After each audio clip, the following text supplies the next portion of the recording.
Assalamualaikum warahmatullahi wabarakatuh. Nama saya Pak Kurdi, alamat SMA Tanjung Kerta. Eh, saya akan menjelaskan mengenai 4 macam tipe gaya belajar. A. Gaya belajar visual.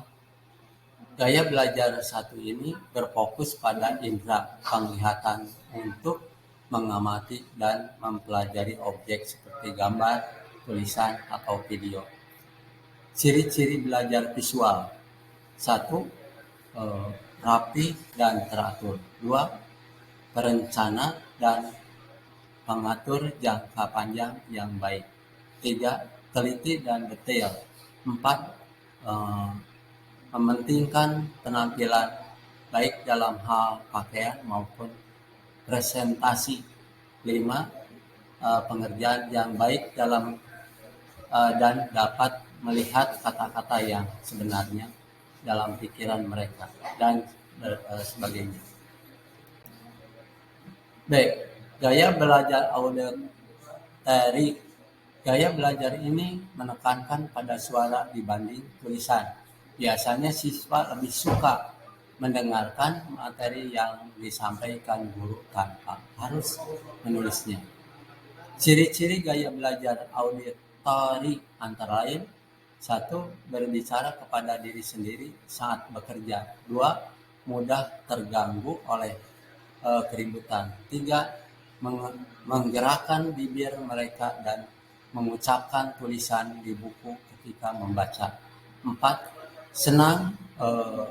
Senang membaca dengan keras dan mendengarkan. 5. Dapat mengulangi kembali dan menirukan nada irama dan warna suara. 6. Merasa kesulitan untuk menulis tetapi hebat dalam bercerita. 7. Biasanya pembicara yang pasif. 8. Lebih suka musik daripada seni.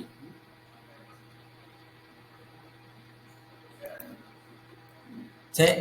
Gaya belajar kinestetik. Gaya belajar ini mengacu pada visual namun lebih detail berupa gerakan. Orang yang memakai gaya ini biasanya belajar dengan cara melakukan sesuatu atau terlibat langsung dengan sebuah persoalan.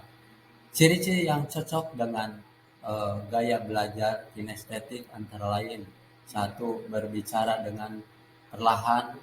2. Menanggapi perhatian fisik. 3. Menyentuh orang untuk mendapatkan perhatian mereka. 4. Berdiri dekat ketika berbicara dengan orang. 5. Selalu berorientasi pada fisik dan banyak bergerak. 6. Belajar melalui manipulasi dan praktik. 7. Menghafal dengan cara berjalan dan melihat. 8. Menggunakan jari sebagian penunjuk ketika membaca. D. Gaya belajar membaca atau menulis. Meski termasuk kategori gaya belajar visual, namun rupanya jika dilihat lebih detail, gaya belajar membaca atau menulis memiliki ciri khas dibanding gaya belajar visual lainnya. Tipe orang yang memakai gaya ini berekspresi melalui menulis, membaca artikel atau buku, menulis di buku harian, mencari kata-kata di kampus, dan mencari di internet untuk berbagai hal. Itulah gaya belajar yang mungkin cocok dan efektif untuk dilakukan. Rupanya penjelasan dari saya cukupkan sekian. Wassalamualaikum warahmatullahi wabarakatuh. Terima kasih.